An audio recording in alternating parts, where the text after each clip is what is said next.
ગુજરાત વિધાનસભામાં કોંગ્રેસ પક્ષના ધારાસભ્યો દ્વારા ખ્યાતિ હોસ્પિટલ કાંડ અને રાજ્યભરમાં કમલમ અને સરકારના આશીર્વાદથી હોસ્પિટલોમાં થઈ રહેલા કૌભાંડોના મુદ્દે નાટ્યાત્મક વિરોધ કરવામાં આવ્યો હતો।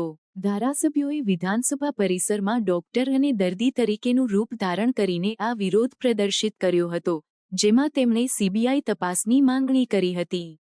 આ વિરોધ દરમિયાન વિધાનસભા પક્ષના નેતા અમિત ચાવડા અને અન્ય ધારાસભ્યો જેમ કે જિગ્નેશ મેવાણી, ઇમરા ખેડાવાલા અને ડો. તુષાર ચૌધરી ડોક્ટર તરીકે ઉપસ્થિત રહ્યા, જ્યારે કાંકરેજના ધારાસભ્ય અમૃતજી ઠાકોર દર્દી તરીકે ભૂમિકા ભજવી રહ્યા હતા। આ નાટ્યાત્મક રજૂઆત દ્વારા તેમણે ખ્યાતિ હોસ્પિટલમાં થયેલા કૌભાંડ અને રાજ્યભરમાં હોસ્પિટલોમાં ચાલી રહેલા ભ્રષ્ટાચાર સામે પોતાનો વિરોધ વ્યક્ત કર્યો હતો।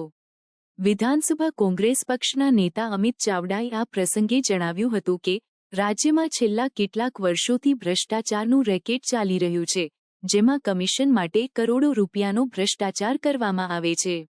તેમણે ખ્યાતિ હોસ્પિટલ કાંડની સીબીઆઈ તપાસ અને ફાસ્ટ ટ્રેક કોર્ટમાં કેસ ચલાવવાની માંગ કરી હતી, જેથી દોષિતોને યોગ્ય સજા મળી શકે। આ નાટ્યાત્મક વિરોધ દ્વારા કોંગ્રેસ ધારાસભ્યોએ રાજ્યમાં આરોગ્ય ક્ષેત્રમાં ચાલી રહેલા કૌભાંડોને ઉજાગર કર્યા અને સરકારને જવાબદારી નિભાવવા માટે દબાણ કર્યું।